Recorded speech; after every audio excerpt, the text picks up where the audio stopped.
Hello, everybody. This week's topic comes courtesy of my niece, Isabel. So a week or so ago, she discovered a bunch of tadpoles in the swimming pool that she was cleaning out and filling up. And she's an animal lover.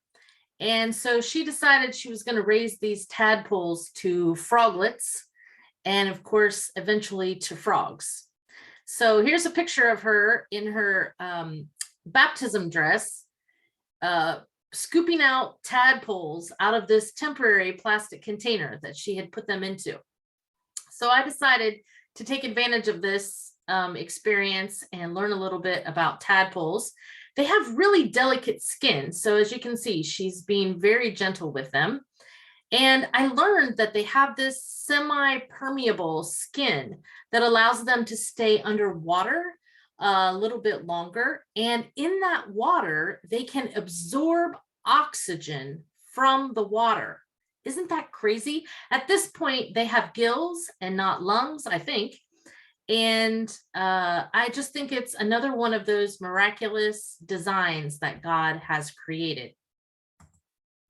I also learned that at this point they eat nonstop and that they can't really control whether they're hungry or they can eat or not. They just eat. And I was thinking about all of my mom friends who are raising kids in their teens, and especially the boys, and how ravenous they are. They're like little tadpoles. And those the food that they eat is the energy that they're storing up to go through this metamorphosis, probably that we all learned back in science in the 6th grade or so. As you can see, these tadpoles look just like this picture I found on the internet. And my niece Isabel says that some of her tadpoles have little legs already. And what I've learned is that they go through several changes, and you probably remember this maybe a bit from science as well. And they first get some legs, they get some back legs, then their gills turn into lungs, and they get front legs, they get eardrums, and those tails that we see begin to shrink. It is not lost on me that last Sunday, my niece Isabel gave a commitment of faith and was baptized in her church. It just so happens that I was baptized in that same place, right there under that very same dove 40 years ago. And the Gospel of Matthew says that when Jesus was baptized, he came up out of the water and he saw the Spirit of God descending like a dove. I hope that you all experience that Spirit, that Holy Spirit that only comes in knowing Jesus and God.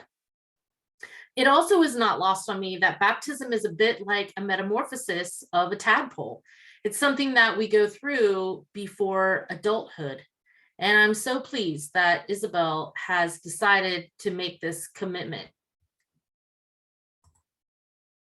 We spent the afternoon gathering supplies for her little baby swimming pool that you can see here, she's putting her tadpoles into, and gathering logs and finding a place for them to rest. I've read that during that metamorphosis, as they begin to turn closer and closer to frogs, they need a place to rest.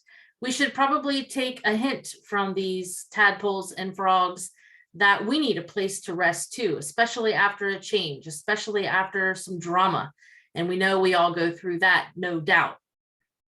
I did learn that the tadpoles are in charge of their transformation time in some ways, that if they're in a place that's cozy and full of algae, that they'll stay a little bit longer, maybe even up to a year.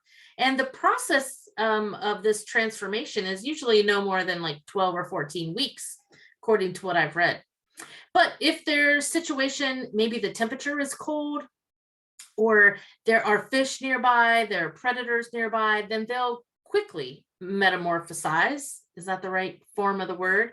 And they'll go through that transformation faster so they can escape into a pond or a pool and have their defenses.